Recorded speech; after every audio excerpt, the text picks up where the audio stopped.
이 시간 함께 기도하고 또 찬양함으로써 예배로 나아가도록 하겠습니다. 하나님 아버지 감사합니다. 오늘 또 이렇게 함께 모여서 찬양하게 해주시고 또 예배드리게 해주심을 감사드립니다. 오늘 있을 예배가 오직 주님께만 영광이 될 수 있는 예배가 될 수 있도록 도와주시고 항상 어딜 가든지 무엇을 하든지 주님과 동행하는 삶 살기를 소망합니다. 어렵고 힘든 상황에서도 고난이 닥쳐와도 오직 주님만 의지하며 나아가기를 소망합니다. 예수 그리스도 이름으로 기도드립니다. 아멘.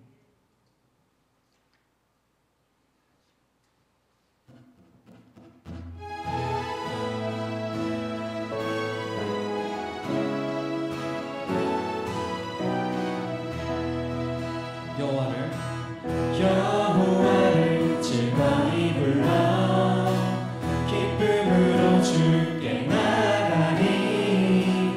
여호와 하나님 나 주의 백성 기르시는 양이라. 여호와를 즐거이 불러 기쁨으로 주께 나가리.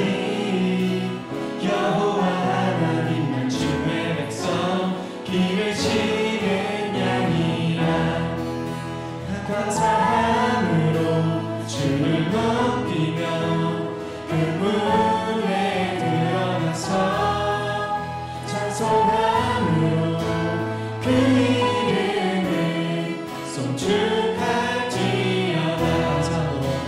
감사함으로 주를 높이며 그 문에 들어가서 찬송함으로 그 이름을 송축할지어다. 여호와를 즐거이 불러 기쁨으로 주께 나가리. 여호와 하나님 나 주의 백성 기르시는 양이라. 여호와를 즐거이 불러 기쁨으로 주께 나가리. 여호와 하나님 난 주의 백성 기르시는 양이라. 감사함으로 주를 높이며 그 문에 들어가서 찬송함으로 그 이름을 송축할지어다. 감사함으로 주를 높이며 그 문에 들어가서 찬송함으로 그 이름을 송축할지어다. 감사함으로 주를 높이며 그 문에 들어가서 찬송함으로 그 이름을 송축할지어다.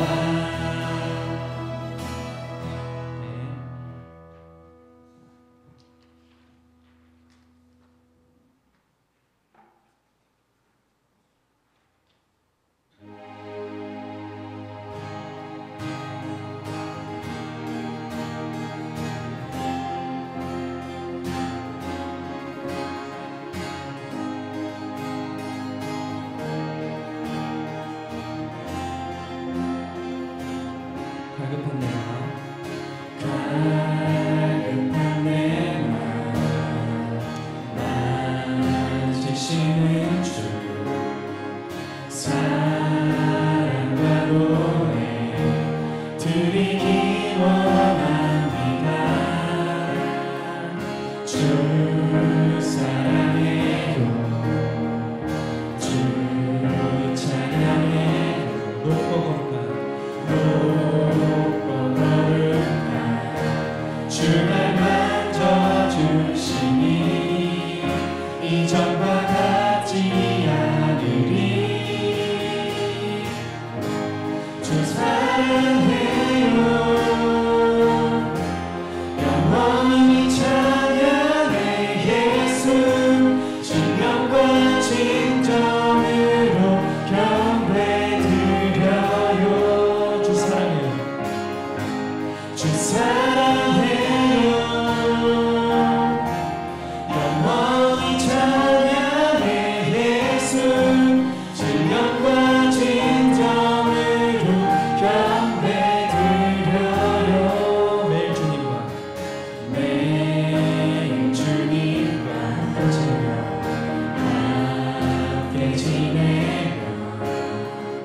우리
위에 부으시도록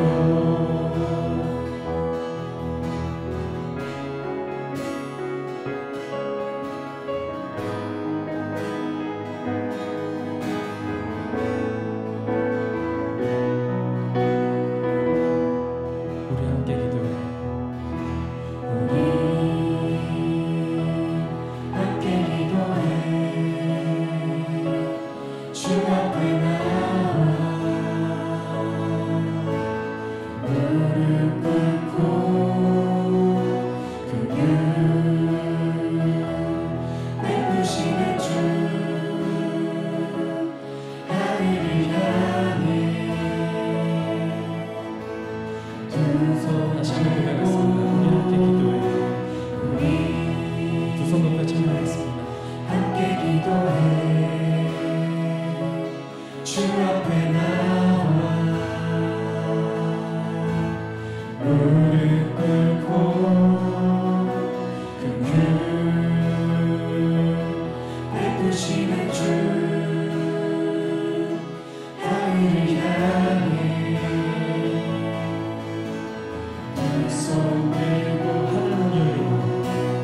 하늘 문이 열리고 은혜의 빛줄기 이 땅 가득 내리도록 마침내 주 오셔서 의의 빛줄기 우리 위에 부시도록 하늘 문이 열리고 하늘 문이 열리고 그의 빛줄기 이 땅 가득 내리도록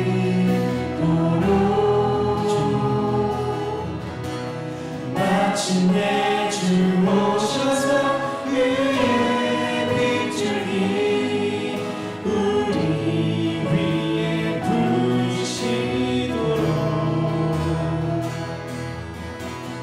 하늘 문이 열리고 은혜의 빛줄기 이 땅 가득 내리도록 마침내 주 오셔서 의의 빛줄기 우리 위에 부시도록 우리 함께 기도해. 우리 함께 기도해 주 앞에 나와 무릎 꿇고 긍휼 베푸시는 주 하늘을 향해 두 손 들고 우리 함께 기도해. 우리 함께 기도해 주 앞에 나와 무릎 꿇고 긍휼 베푸시는 주 긍휼 베푸시는 주 하늘을 향해 두 손 들고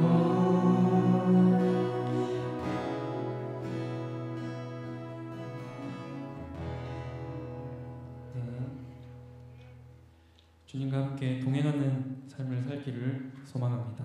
또 오늘 있을 예배에도 또 주님께서 임재하셔서 또 성령 충만하기를 소망합니다.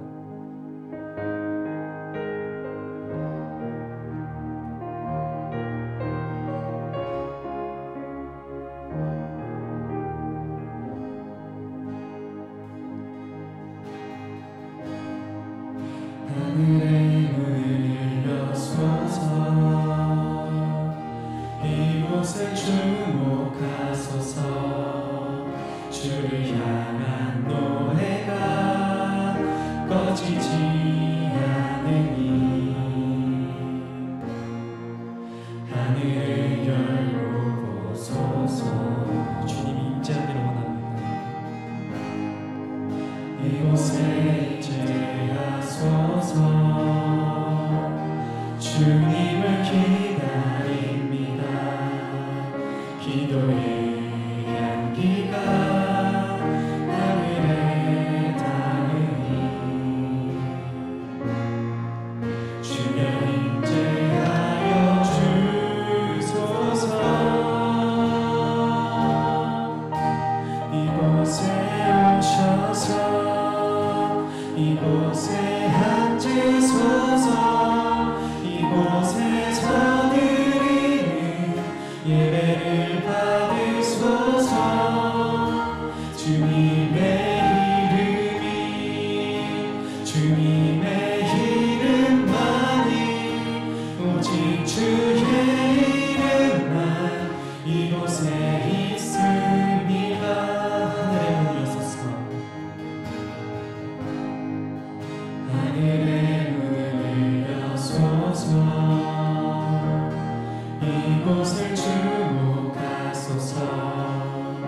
주를 향한 노래가 꺼지지 않으니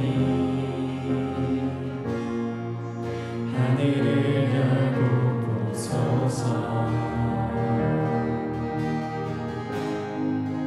이곳에 임재하소서. 주님을 기다립니다. 기도의 향기가 하늘에 닿으니 주여 임재하여 주소서. 모두 두 손 들고 이곳에 오셔서 이곳에 앉으소서. 이곳에서 드리는 예배를 받으소서. 주님의 이름이 주님의 이름만이 오직 주의 이름만 이곳에 있습니다.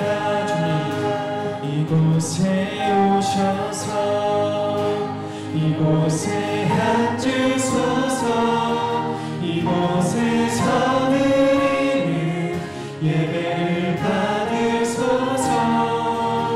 주님의 이름이 주님의 이름만이 오직 주의 이름만 이곳에 있습니다. 이곳에 오셔서 이곳에 오셔서 이곳에 앉으소서. 이곳에서 드리는 예배를 받으소서. 주님의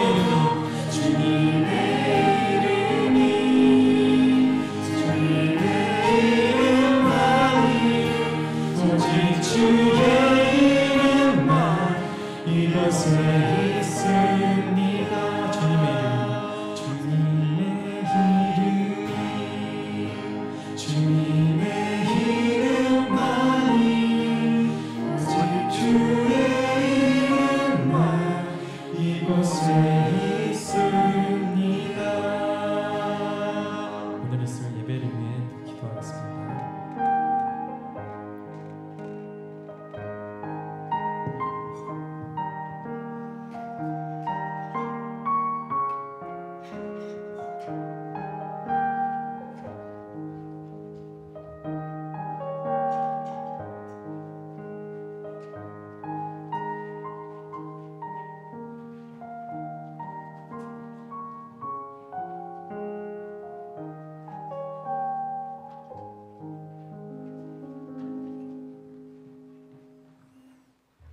전능하사 천지를 만드신 하나님 아버지를 내가 믿사오며 그의 위의 아들 우리 주 예수 그리스도를 믿사오니 이는 성령으로 잉태하사 동정녀 마리아에게 나시고 본디오 빌라도에게 고난을 받으사 십자가에 못 박혀 죽으시고 장사한 지 사흘 만에 죽은 자 가운데서 다시 살아나시며 하늘에 오르사 전능하신 하나님 우편에 앉아 계시다가 저리로서 선자와 죽은 자를 심판하러 오시리라.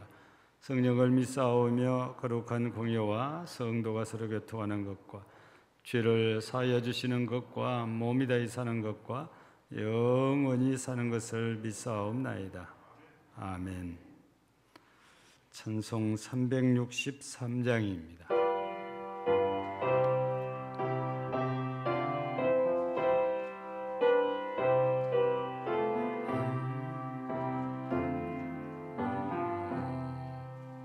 내가 깊은 곳에서 주를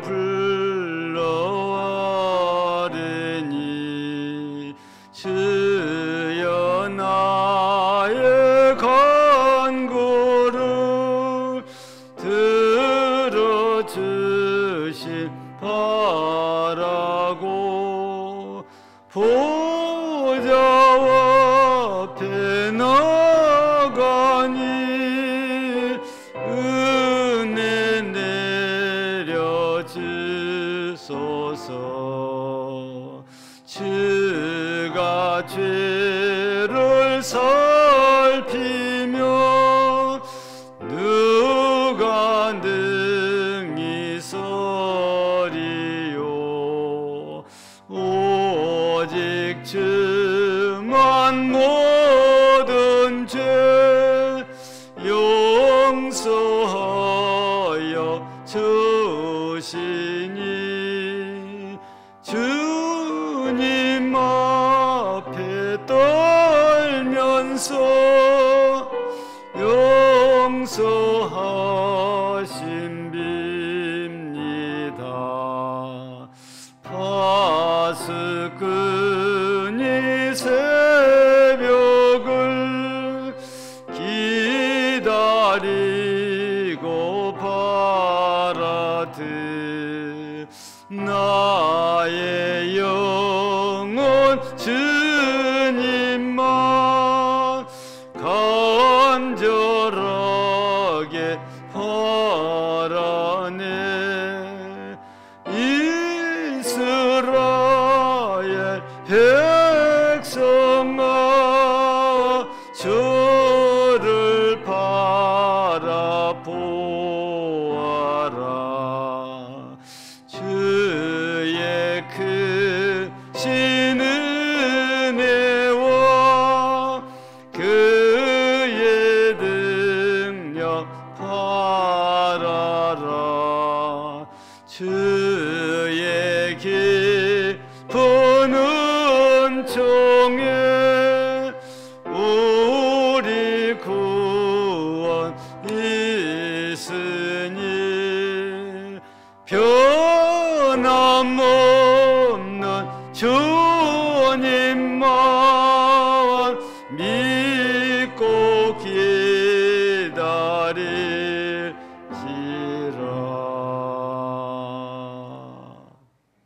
사랑이 많으신 참 좋으신 아버지 하나님, 오늘 또 함께하신 임마누엘 하나님의 은혜를 감사드립니다. 저녁 예배를 성령님이 친히 인도하시는 거룩한 하나님의 성원을 찬양케 하심을 또한 감사드립니다. 아버지 하나님, 늘 부족하기만 한 저희들을 날마다 말씀을 갈급하는 저희 심령의 은혜의 담비를 촉촉히 적셔주시기를 간절히 원합니다. 사랑의 하나님, 저희 죄로 말미암아 십자가에서 돌아가신 예수님의 사랑을 알고 주님의 뜻대로 살기를 원하지만 여전히 한 주간 죄인으로 살아왔나이다. 흘리신 보혈로 우리의 죄와 허물을 용서하시고 긍휼히 여겨 주시옵소서. 또한 말씀을 들을 때에도 한 말씀도 땅에 떨어지지 않고 저희 마음판에 새기게 하시고 많은 결실을 맺게 하시어 늘 주님과 동행하는 역사가 이루어지게 하시옵소서. 찬양을 부를 때도 심령 깊은 곳에서 우러나오는 예수 사랑을 생각하는 깊은 가락이 되게 하옵시고, 아버지 하나님, 지금 모든 세계가 코로나로 인하여 어려움 속에 힘들어 지쳐가고 있나이다. 믿는 저희들이 회개하는 마음으로 오직 주만 바라보니 이 재앙에서 물리쳐 주시옵소서. 아버지 하나님, 이 시간 말씀을 들고 단위에 세우신 목사님 성령 충만으로 붙들어 주시고 듣는 저희들 하늘의 소망 가운데 영혼의 평안함을 늘 채워 주시옵소서. 이 시간 예배의 시종을 주께 의탁하오며 언제나 저희를 불쌍히 여기시고 지혜에서 구원하신 예수님 이름으로 기도드렸사옵나이다. 아멘. 아멘.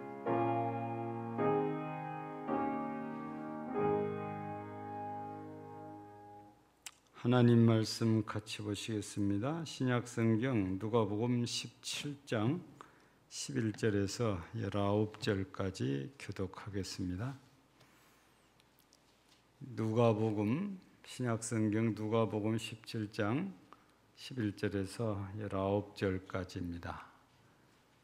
124쪽이나 5쪽 되겠습니다. 같이 교독합니다. 예수께서 예루살렘으로 가실 때에 사마리아와 갈릴리 사이로 지나가시다가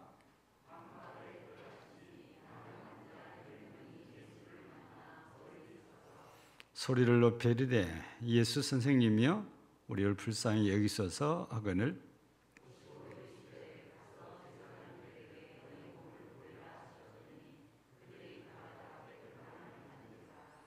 그 중에 한 사람이 자기가 낳은 것을 보고 큰 소리로 하나님께 영광을 돌리며 돌아와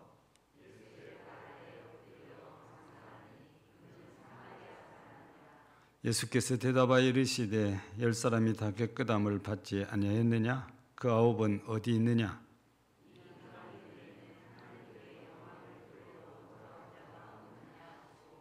그에게 이르시되 일어나 가라 네 믿음이 너를 구원하였느니라 하시더라. 아멘. 이 시간은 우리 순서에 없는데 제가 갑자기 좀 부탁을 드렸습니다. 우리 태징 선교사님께서 갈고 닦은 이 풀룻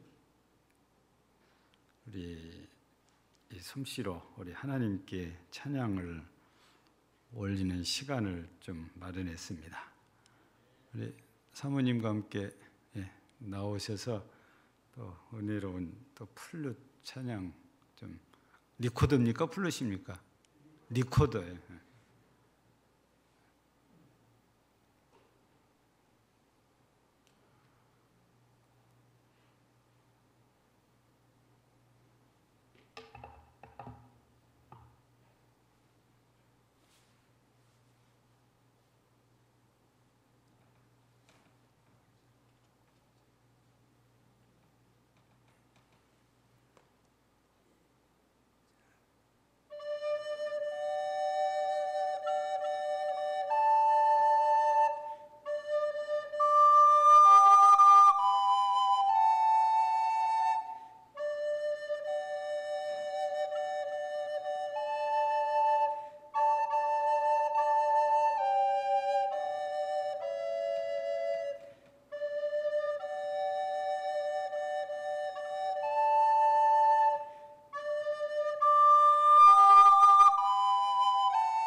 감사합니다.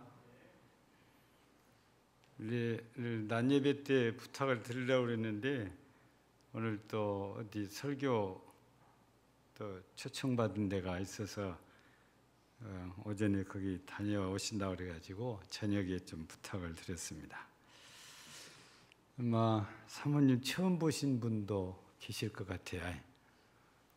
자주 안 나오시니까 사모님은 좀 볼 기회가 별로 없었던 것 같아요. 감사합니다. 우리 금년에 우리 총회 슬로건이 세움입니다. 지금 두 글자밖에 안 돼요.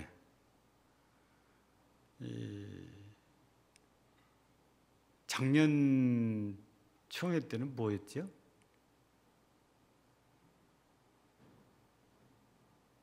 벌써 1년 전 거라 다 이제 뭐 일주일 전 것도 기억이 안 나는데 1년 전 것을 기억을 할 수는 없지.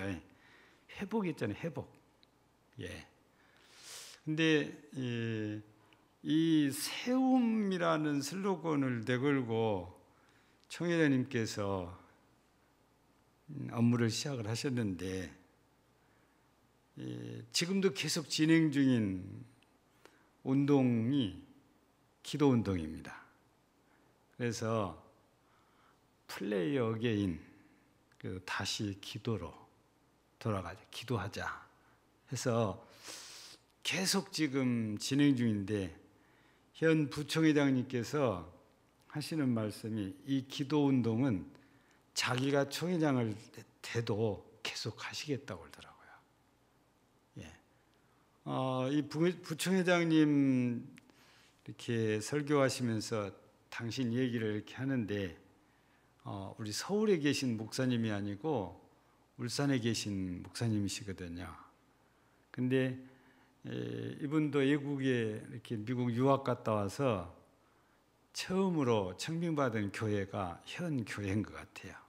이제 그 교회 부임할 때는 별로 이렇게 교회가 크지 않고 100여 명에서 200명 정도 모이는 교회였는데 지금은 한 2,000에서 3,000 정도 모이는 교회로 부흥이 됐는데 이제 그 뒤에는 기도가 있다고 이제 간증을 해요. 그래서 지금도 후배들이 찾아와서 교회적인 어려움을 상담하면 기도하시오.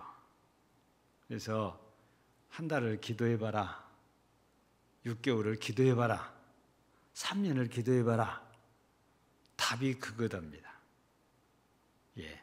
본인도 그 200명에서 넘어가기까지 자기가 유학까지 갔다 왔으니까 그래도 실력이 있어 보이는데 안 되더랍니다. 자기 힘, 자기 실력으로. 그래서 시작한 게 기도했는데 기도하니까 신기하게 교회가 변화됐어요. 왜냐? 목사님이 기도하니까 교인들도 기도하고, 기도하니까 하나님의 성령이 역사하시고, 하나님의 성령이 역사하니까 전도가 되고 부흥이 되듯 이런 간증을 그렇게 하시더라고요. 그러면서 본인이 지금 부총회장으로서 그냥 총회장 하신 일에 따라가지만 내년에 자기가 총회장이 되면, 내년도 아니죠, 금년 9월 달에 총회장이 되면 이 기도운동만큼은 계속 지속하겠다, 그런 포부를 이렇게 얘기를 하시더라고요. 기도, 우리가 전도하는 것도 기도하는 것도 아무리 강조해도 넘침이 없다고 이렇게 얘기를 다들 하잖아요. 예. 그래서 오늘 저녁에는 이제 기도에 대한 말씀을 함께 나누려고 합니다. 여러분들은 이제 잘 모르는 분이에요. 근데 목사님들은 어쩌면 부지런한 분들은 이분 책을 한 권 정도 읽거나 아니면 이름을 한 번 정도는 다 들으셨던 분이에요. 범블란트 목사라고 루마니아 출신의 목사님이신데, 리차드 범블란트라고 그래요. 근데 원래 이 나라가 기독교 국가인데 공산화가 되면서 역시 교회들을 핍박하기 시작했고, 이 지하교회 운동을 일으키니까 정부에서 이 범블란트 목사 부부를 아예 사모님까지 감옥에다가 가두고 그냥 고문을 시작을 했나 봐요. 근데 이 범블란트 목사가 후에 하는 얘기가 이런 투옥이 한두 번이 아니고 풀어졌다가 또 잡아들이고 풀어졌다가 또 잡아들이고 3번을 투옥으로 당한 것 같은데, 거기에서 그냥 갇혀있기만 하는 게 아니고 고문을 당하니까 그게 그렇게 힘든 일이었다고 그래요. 그래서 그때 드린 기도를 이렇게 소개를 해놨는데 이렇게 회고를 하면서 소개를 했어요. 하나님, 제 몸에 붙어있는 뼈가 없고 남아있는 살이 없고 화상과 구멍이 수십 군데나 나 있습니다. 더 이상 버틸 힘이 없지만 그래도 지금 저들에게, 그러니까 핍박자들이겠죠. 저들에게 주님이 더욱 필요합니다. 저에게 침묵하시고 계실지라도 이 믿음이 저를 살게 합니다. 그래서 지금도 저는 기뻐합니다. 끝까지 이길 수 있게 도와주옵소서. 이런 기도를 하면서 고문을 견뎠고 감옥 생활을 이겨왔다고 그래요. 어쩌면 이분만이 아니고 기도하는 사람들은 누구나 다 끝까지 기도로 믿음을 지켜야 되고 하나님 앞에 세워져야 될 것이라고 봅니다. 우리나라도 과거 얘기를 하면은 좀 그렇긴 해요. 근데 과거라고 해도 우리가 몇백 년 전 얘기를 하는 게 아니고 몇십 년 전 얘기잖아요. 우리나라가 1974지역의 엑스플로가 이때부터서 우리나라가 교회가 부흥되기 시작을 했잖아요. 그때부터 시작된 게 전도운동이고 기도운동이죠. 그래서 이 전도가 참 잘 됐던 것 같아요. 그 이후부터.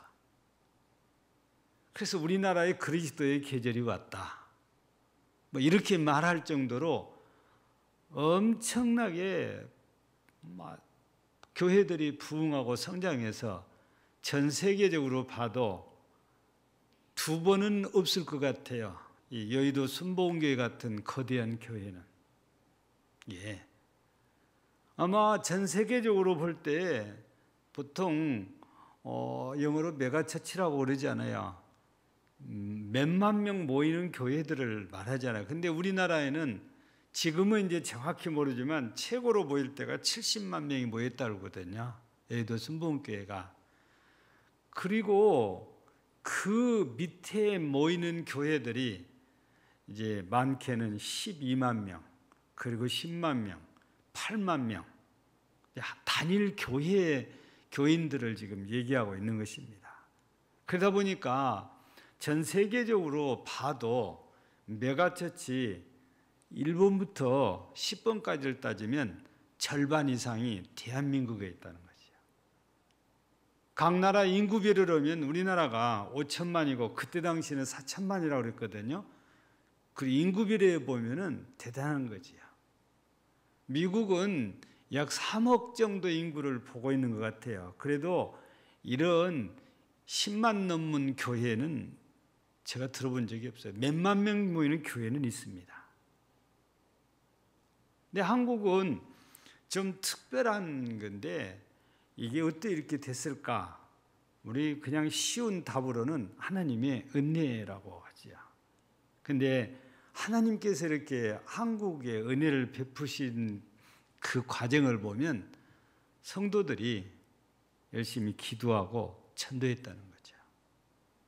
그래서 이 1974년 이후 1990년대까지만 해도 우리 한국교회는 기도하는 성도들이 무지무지하게 많아서 다른 나라에는 없는 기도원이 부흥이 될 정도죠. 기도원이 대단했어요. 기도하겠다고 은혜 받겠다고 산에 올라가는 그런 성도들이 어마어마해요. 아예 그냥 휴가 내고 쫓아올라가는 거. 아니면 주일날 예배 마치면 밤에 쫓아올라가고. 금요일날 제다 기도하는 것은 그냥 당연한 것이고. 근데 2000년대 들어서면서부터 이 기도가 줄어들기 시작하더니 지금은 많이도 아니고 아주 많이 줄어들었죠. 더군다나 코로나19 때문에 예배의 제한, 모임의 제한이 국가로부터서 이렇게 오면서 이제는 처음에는 그냥 모이지 못하게 하니까 이게 그냥 화가 나고 불평스럽건데 지금은 그게 이제 당연시 되어버렸고 그것이 한 걸음 더 나가서 이제는 당연시된 정도가 아니고 이제 안 하는 것이 편한 시대가 되어버렸다고 말이죠. 그러면서 한국 교회는 물론 이 코로나 이전부터서 내리막길을 걷기 시작을 해서 지금 가장 표현한 것이 주일학교잖아요. 예. 1년에 주일학교 학생들이 우리 한국교회 전체로 따지면은 20만에서 30만씩이 줄어든다고 그래요. 여러분 이렇게 가면 앞으로 몇 년 안 가면 주일학교, 지금도 우리 순천도 개척교회는 주일학교가 없습니다. 애들이 없으니까. 우리도 주일학생들이 150명까지 모이다가 지금 20명, 30명밖에 안 돼요. 비단 우리 교회만의 일이 아니고 전국적으로 그렇습니다. 여러분, 이 아이들이 어린이 됐을 때는 교회가 어떻게 될까요? 이대로 간다면 교회도 텅텅 빈다고 봐야 되거든요. 이런 현상이 기도가 그쳐지면서 기도가 중단되면서 이런 현상이 우리 한국교회에 나타나서 지금은 교회가 부흥이 아니고 내리막길을 가고 있다고 우리 한국교회 전체를 통해서 보면 그렇습니다. 부흥됐다고 하는 교회도 새 신자를 이렇게 전도해서 채워진 게 아니고 수평이동이 많이 되는 거예요. 그 교회 유명하다니까 조금 마음에 안 들면 옮겨 다니는 거잖아요. 그래서 성도들이 좀 나오고 맞겠다 싶으면 이곳에 정차하고 그러면 또 다시 또 철새처럼 또 옮겨가고 또 옮겨가고. 우리 교회도 오시는 분들을 딱 정착 등록시키려면 다른 데도 좀 가보고요. 이게 기본적인 답입니다. 그래서 교회 투어를 하는 시대가 지금 되어져 있는데 코로나로 인해서 이제 교회 투어도 집안에서 편안하게 유튜브를 통해서 이 교회 설교, 이 교회 목사님, 저 교회 목사님 설교를 다 들어보고 취사 선택하는 시대가 되어졌어요. 예. 이제는 이 설교의 홍수 시대가 이전부터라는데 코로나 때문에 더 홍수가 났습니다. 어지간한 교회는 다 유튜브로 다 올리니까. 예전에는 대형 교회만 올렸었잖아요. 지금은 그렇지 않아요. 우리 들어보니까 광양의 어떤 교회도 아예 바로 유튜브를 통해서 우리는 녹화해가지고 올리잖아요. 근데 이 목사님은 바로 현장 예배를 중계하듯이 바로 유튜브로 올리려고 1,000만 원을 투자했다고 그래요. 방송실에 그 시설 아니라고. 왜냐하면 교인들이 안 나오니까 이렇게라도 말씀을 드려야 되고 예배에 참여시키려고 애를 쓰는 그런 모습들인데 지금은 코로나 핑계되지만 근본적으로는 한국교회 기도가 그쳐지면서 이런 문제가 더 심화되고 있는 것이 우리의 현실이죠. 이래 되면은 신앙이 가슴의 신앙을 얻고 머리의 신앙만 나. 이 머리의 신앙을 다르게 표현할 때 이성적인 신앙이라고 해요. 내 이성으로 판단해서 이건 믿어도 되겠다 하면 믿고 내 이성으로 판단해서 이거 아니야 그러면 안 믿어요. 우리가 하나님의 말씀을 무조건 믿고 따라야 된다는 것인데 이성적인 신앙을 가지면 그게 아니에요. 내가 판단해서 받고 안 받고를 결정을 해요. 하나님의 말씀이 아무리 우리한테 많이 전해져도 내 마음이면 내가 판단해서 받을 것 안 받을 것을 취사 선택하는 이런 신앙이 이성적인 신앙이거든요. 가슴이 뜨거워지면 하나님의 말씀은 무조건 아멘 하거든요. 그래서 우리가 살고 있는 시대는 이렇게 점점 변하는데 이성적인 신앙의 시대가 되어지고 내가 이성적인 신앙이 되면 나도 모르게 하나님의 말씀과 멀어지고 하나님과 멀어져 나도 모르게. 이제는 내가 판단해서 모든 걸 결정하지 하나님의 말씀에서 내가 움직여지는 것이 아니잖아요. 하나님의 말씀 중심의 신앙도 아니고 이제는 내 중심의, 내가 중심이에요. 그러다 보니까 굳이 하나님께 매달릴 필요가 없어. 내가 판단해서 결정하면 되니까. 기도가 없어지면, 기도가 줄어들면, 기도 운동이 쉬워지면 결국에 이렇게 이성적인 신앙으로 바뀌어져서 하나님하고도 멀어지고 결국에는 하나님을 떠나고 말 것이다. 이렇게 교회 성장학자들은 예언을 하고 있는 것이 현실입니다. 우리가 다시 기도를 시작하지 않으면 우리의 신앙의 미래가 정말 상상하기도 싫은 미래가 될 수 있습니다. 여러분요, 학교에서는 애들에게 노골적으로 교회 가면 안 된다고 노골적으로 얘기하는 선생님들이 상당히 많아요. 우리 교회 주일학교 출신도 신흥중학교를 갔는데 그 담임 선생님이 교회를 안 가야 될 이유를 5가지, 7가지, 10가지를 대서 못 가게 해요. 주일학교 때 정말 열심히 했던 애이기 때문에 내가 여자아이를 붙들고 얘기를 해서 그러니까 목사님, 우리 선생님이 교회 가면 안 된대요. 왜 그랬더니 우리 선생님이 7가지를 얘기하는데 제가 들어보니까 그게 맞던데요.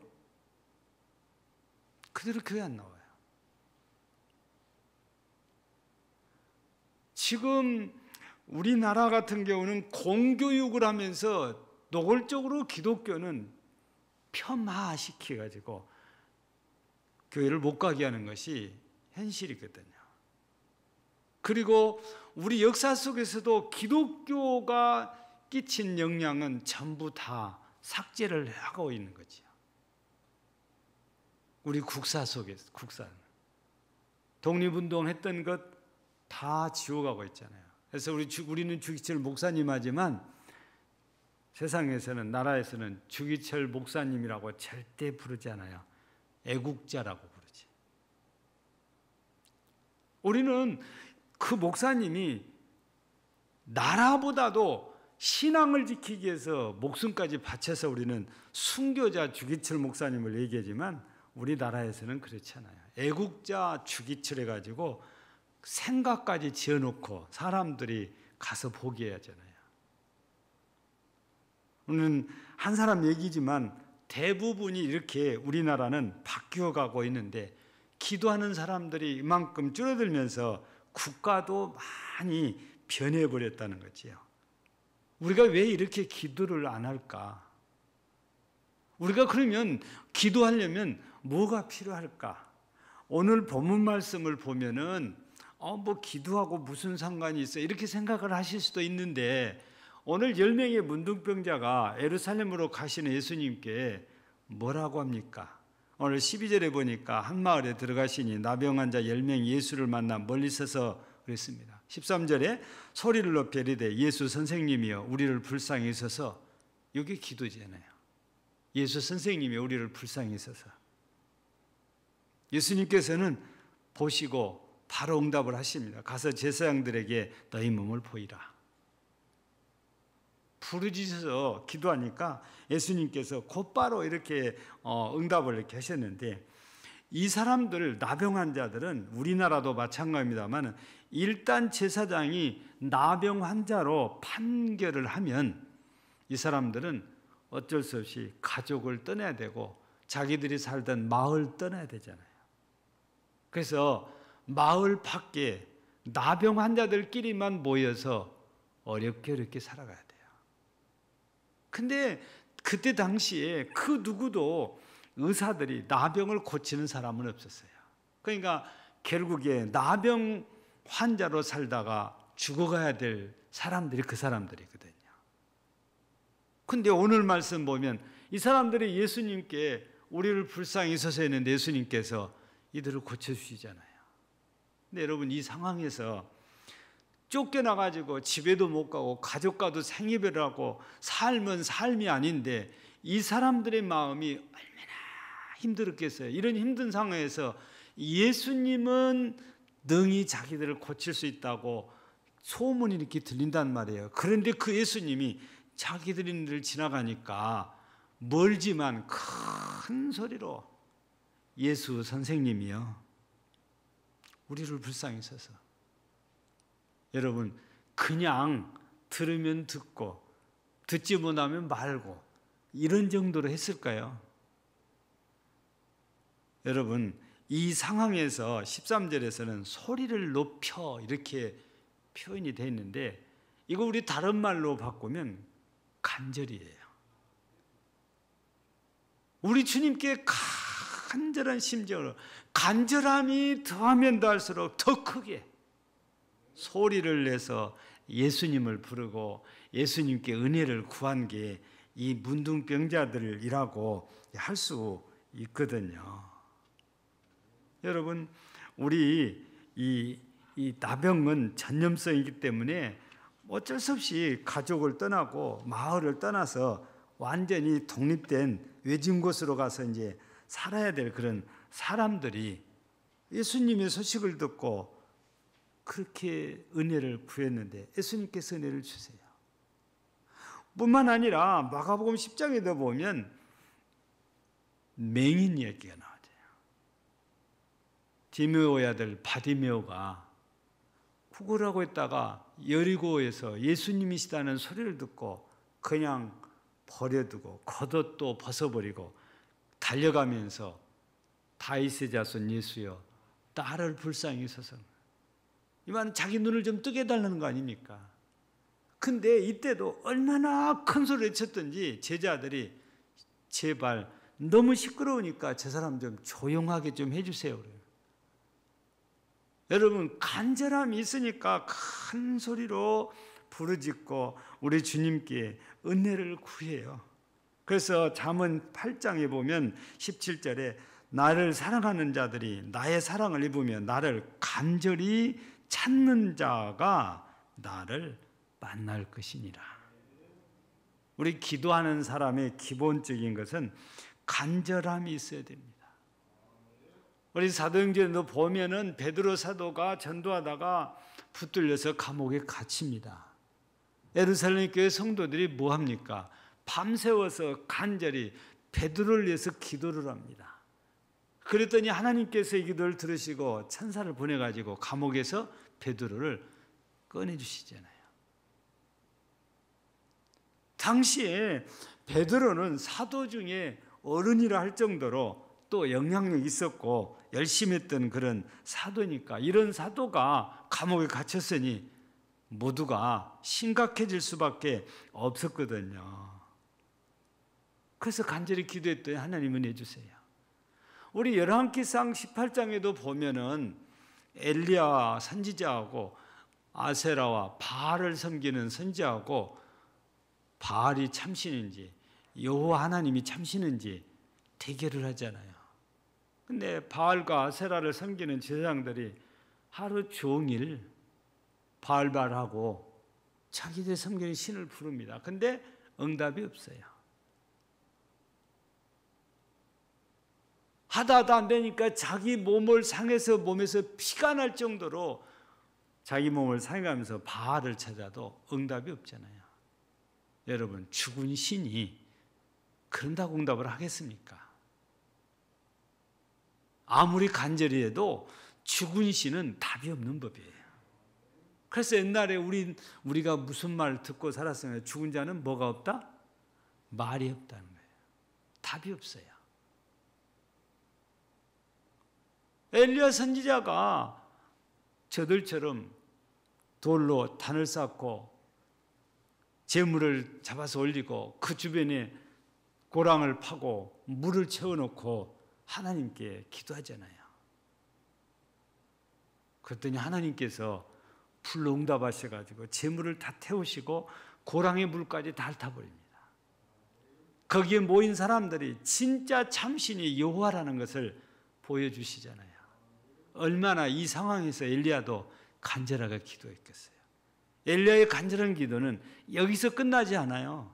그 뒤에 비가 오도록 기도를 하는데 자기 머리를 자기 양 무릎의 사이에다 쳐놓고 7번을 간절히 기도해요.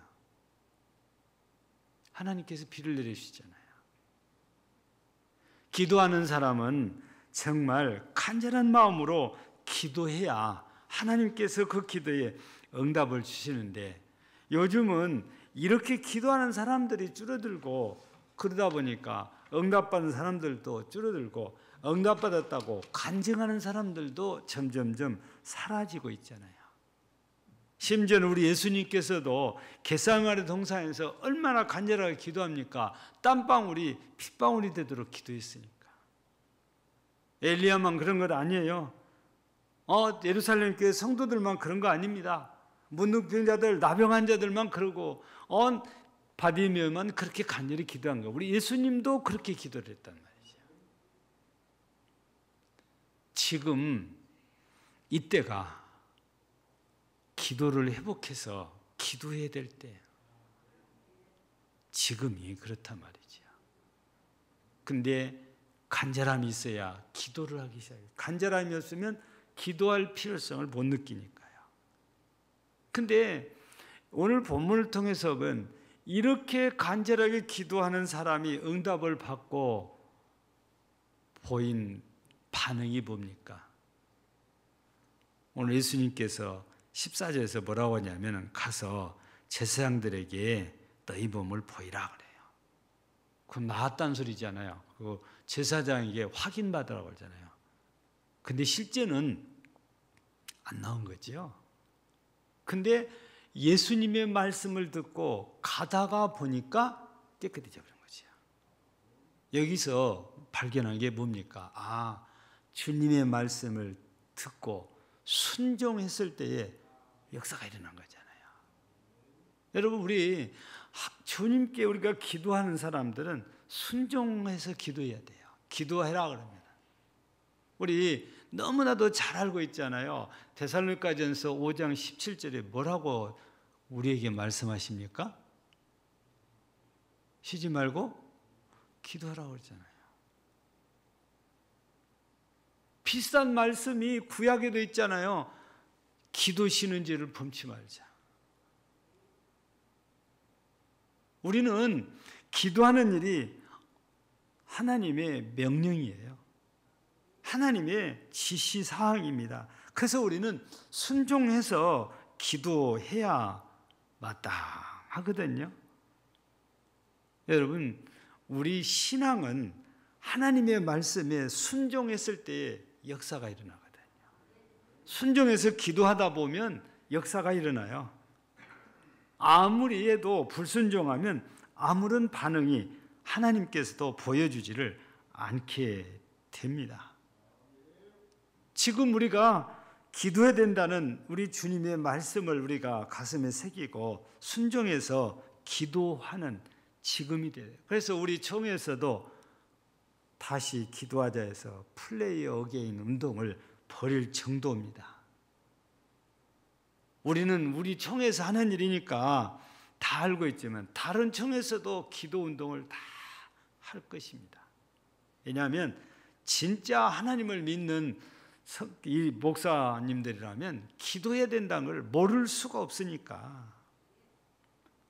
우리 예수님께서는 그래서 제자들에게 무슨 얘기합니까? 요한복음 16장 24절에 보면 지금까지는 너희가 내 이름으로 아무것도 구하지 아니했으나 구하라 그리하면 받으리니 너희 기쁨이 충만하리라.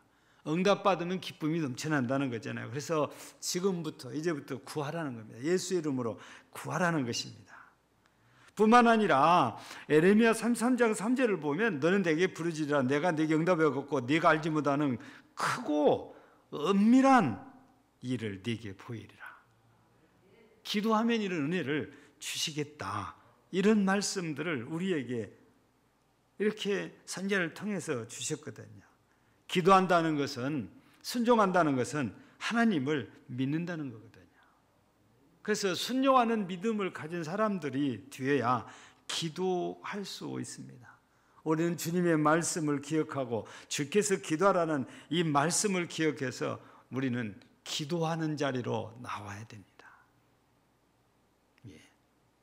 기도가 회복되면 자신도 회복이 돼, 신앙이. 교회도 회복이 돼요.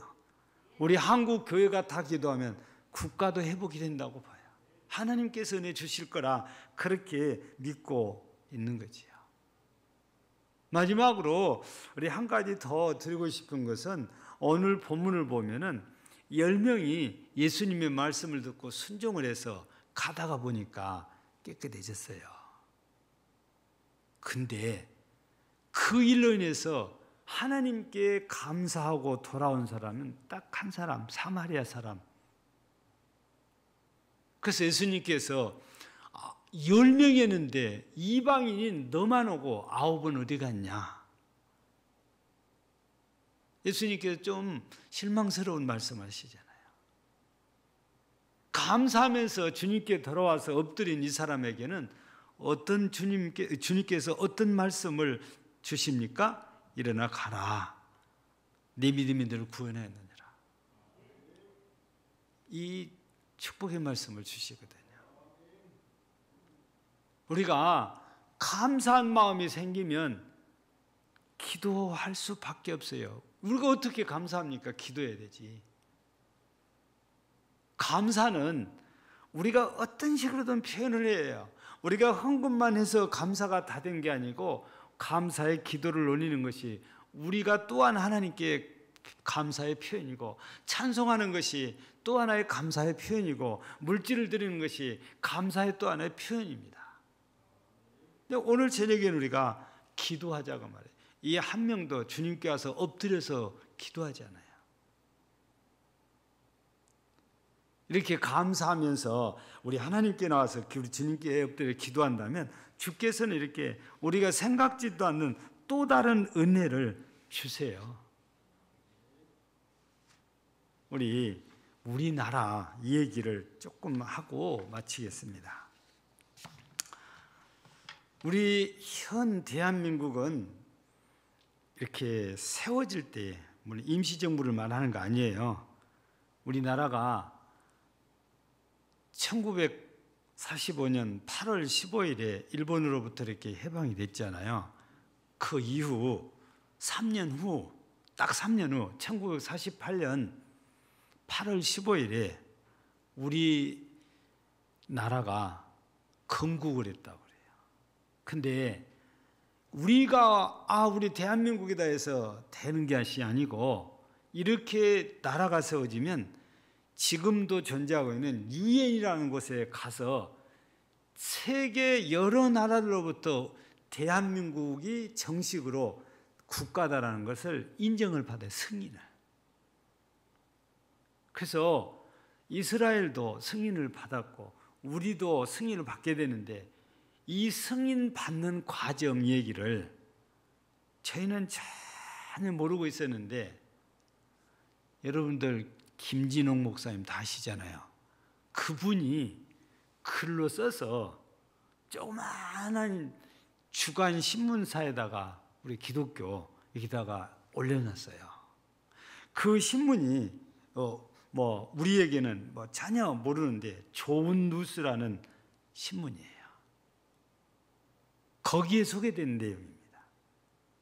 근데 그때 유엔 총회가 지금처럼 미국에서 항상 열린 게 아니고 파리에서 이제 열릴 텐데, 그래서 북한은 북한대로, 우리 대한민국은 대한민국대로 유엔에서 인정받으려고 특사를 파견을 했는데, 우리나라는 당시에 총리인 장면 총리를 대표로 해서 특사로 갔어요.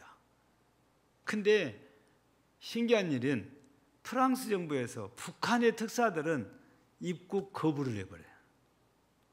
그래서 북한 특사들은 아예 유엔 총회 현장에 들어올 수가 없게 됐고, 우리 대한민국은 허용이 돼서 거기까지 갔는데, 산 넘어 산이라고 러시아가 가만히 있질 않는 거예요. 그때만 해도 중국은 아무 힘이 없어요. 러시아가 엄청난 힘을 가지고 있을 때인데, 러시아의 유엔 대표가 비신스키라는 사람인데, 이 사람이 무려 2시간을 마이크를 잡고 대한민국을 정부로 승인하면 안 된대요. 왜? 이승만이라는 괴뢰 독재를 하고 있는 나라를 어떻게 국가로 승인할 수 있냐? 절대 하면 안 된다는 거예요. 2시간을 하고 나니까 당시에 동독 대표, 유고슬라비아 대표, 폴란드 대표, 쟁쟁한 공산 사회주의 국가 대표들이 다 대한민국을 국가로 승인하면 안 된대요. 근데 찬성하고 싶은 사람들은 침묵만 지키고 가만히 있는데, 이 사람들 말을 들으면 해주려면 북한도 해주고 우리도 해주고 우리만 해주면 이게 형평성이 안 맞는구나, 그런 생각이 들 거 아니에요. 장면 총리가 이게 이러다가 큰일 나겠다 싶어요. 여기까지 왔는데 못 받을 것 같으니까. 그래서 내일 표결을 이렇게 하고, 내일 다시 또 반대 연설, 찬성 연설을 이렇게 나와서 연사들이 와서 하고 내일 표결을 했는데, 오늘 저녁에 파리에 있는 교회 가서 철학 기도를 했답니다.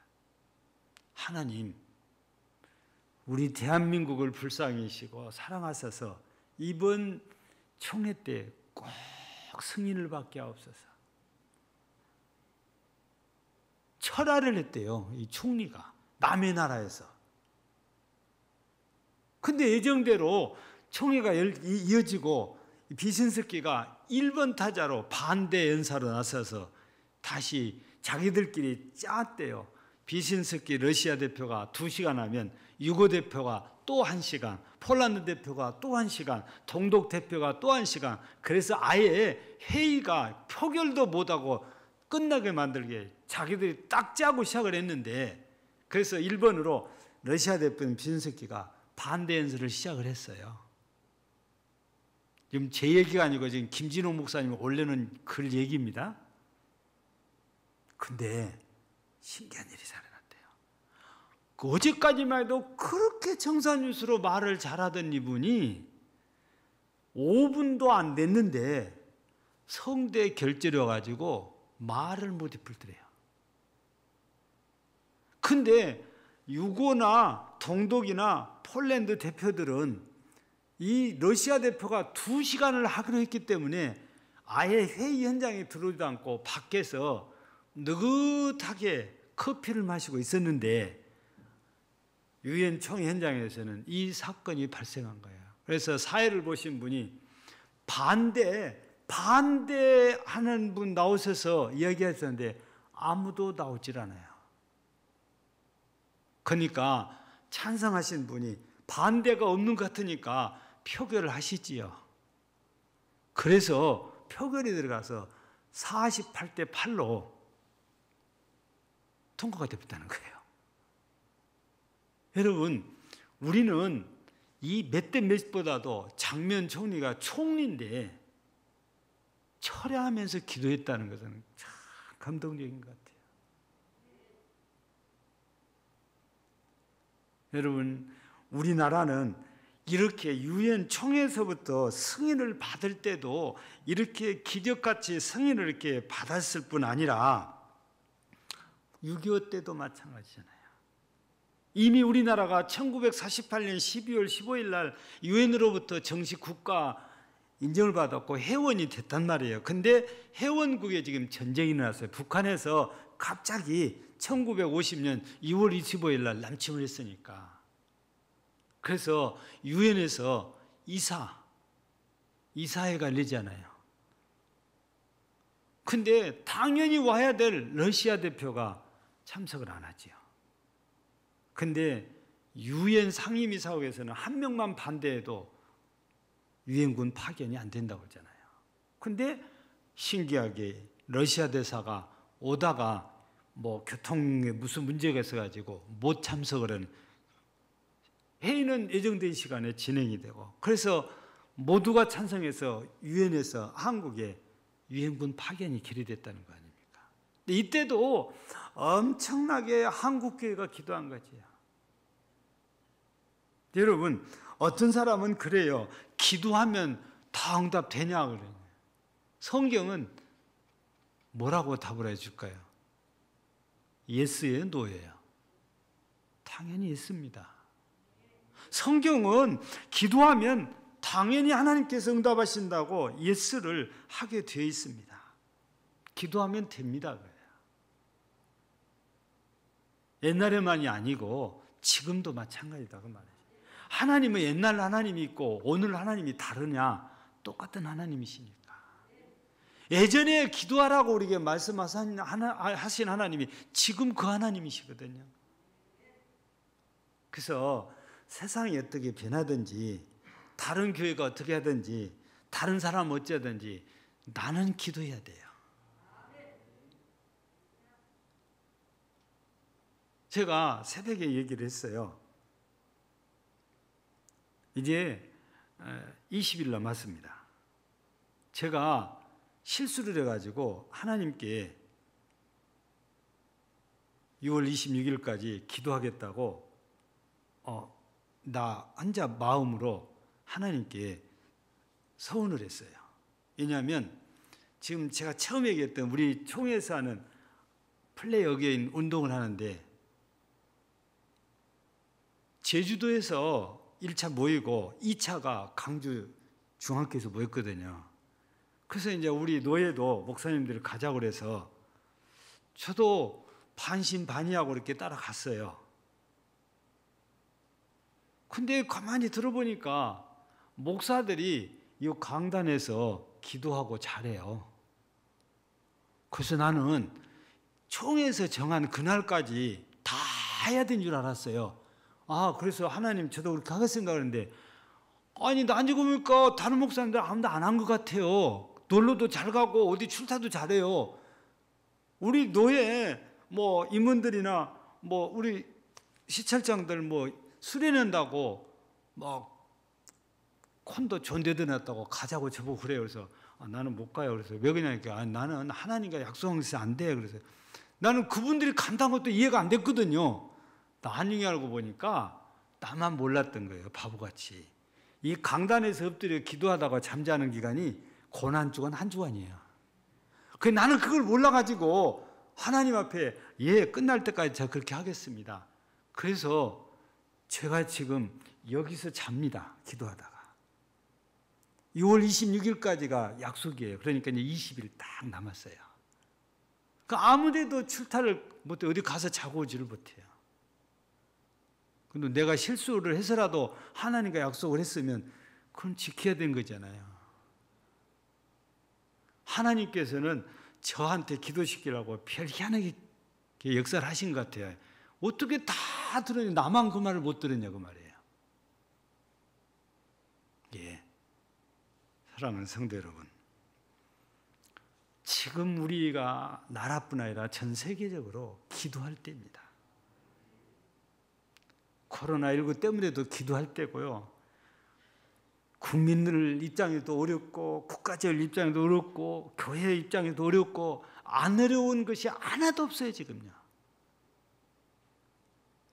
여러분 이게 코로나가 이렇게 계속 가서 계속 우리 생활방역 한다고 1.5단계, 2단계 이렇게 3단계 이렇게 가면 올스톱 됩니다.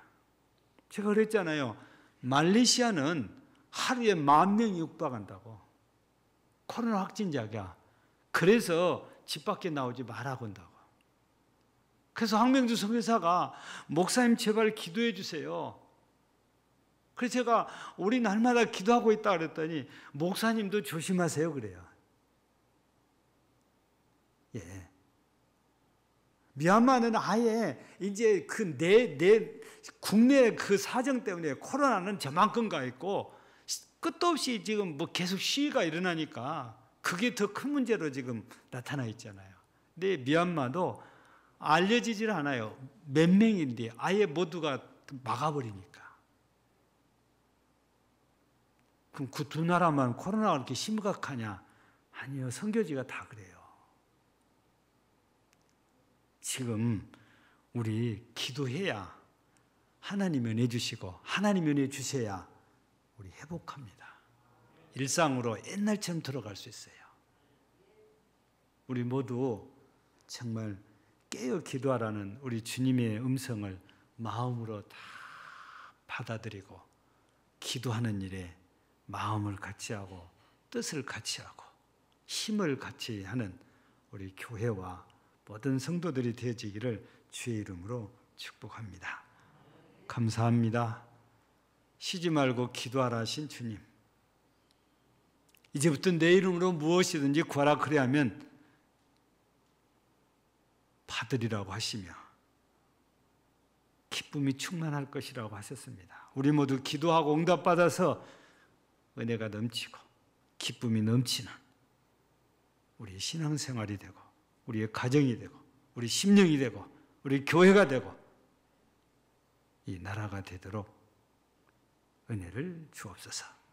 예수님 이름으로 기도하옵나이다. 아멘. 364장 찬송드립니다.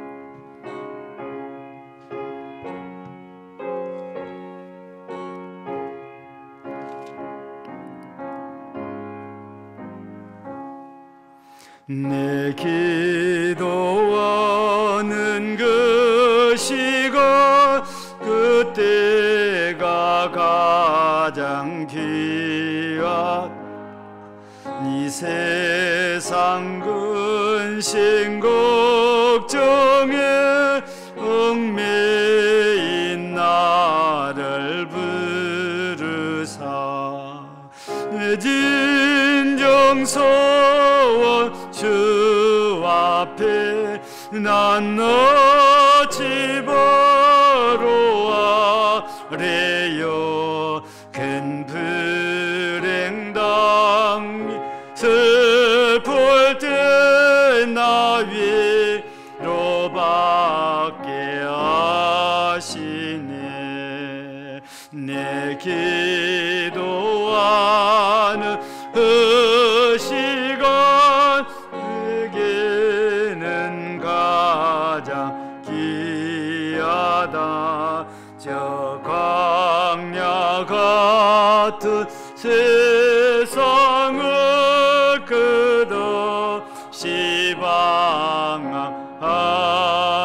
방황하면서 이 태완 길로 나갈 때 주께서 나를 이끌어 그 보좌 앞에 나아가 그 은혜 받게 하시네.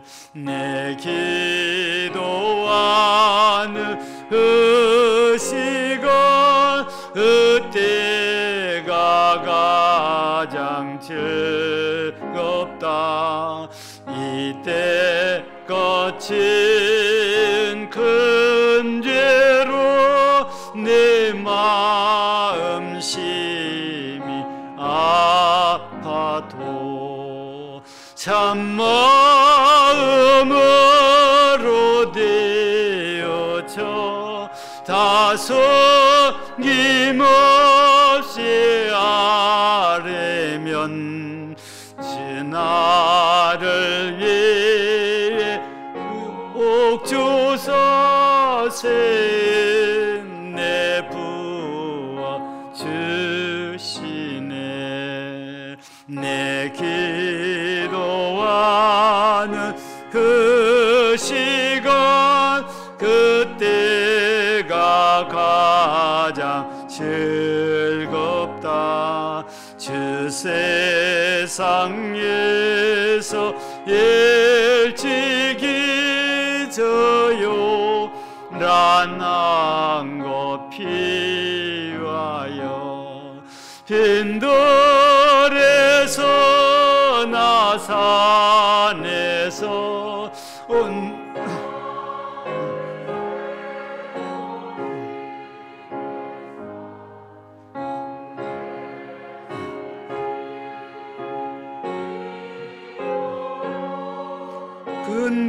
근본을 보여주셨네.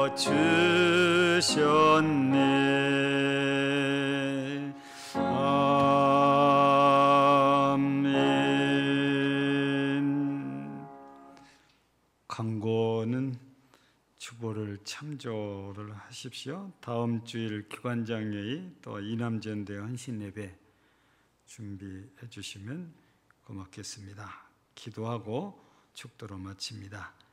힘든 상황 속에서도 수술 잘 하게 도와주시니 감사합니다. 회복하는 가운데서도 낙심치 않고 후유증이 나타나지 않게 큰 은혜를 내려 주옵소서. 늘 안전한 주의 날개 아래 품어 주시기만을 원하며 하나님께 예물을 드립니다.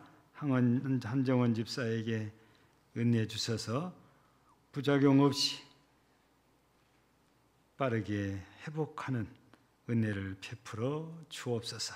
범사에 감사합니다. 범사에 감사합니다. 예물 드립니다. 구제연금 드립니다. 건축원금 드립니다. 금식하고 또 예물 드립니다. 오늘도 이처럼 하나님께 예배드리며 예물을 드리는 사랑하는 모든 성도들의 그 마음과 믿음을 보시고 하나님께서 기뻐하시며 이들 모두에게 은혜를 주시되 갑절의 은혜를 주시고 애로 형편과 처지를 아시는 하나님께서 합당한 은혜들로 충만케 하여 주시며 영광을 받으시옵소서.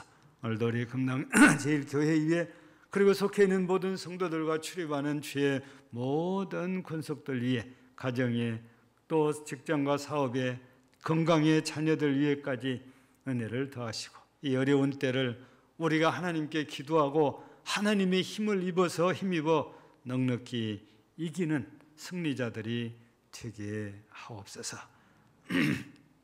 오늘도 우리 교회가 섬기는 여러 미자리 교회들과 사역자들이 그리고 선교사들과 가정과 그 선교지에 하나님께서 은혜를 더하시고 질곡 가운데 있는 성도들에게 은혜 더하시기를 간절히 바라오며 예수님 이름으로 기도하옵나이다. 아멘. 이제는 우리 구주 예수 그리스도의 은혜와 하나님 우리 아버지의 사랑하심과 성령의 감동과 충만케 하시는 은사가 오늘도 기도를 회복하여 신앙이 회복되고 가정이 회복되고 교회가 회복되고 나라가 회복되고 모든 삶이 회복되기를 소원하는 모든 심령들 위해 영원토록 함께 있을지어다. 아멘.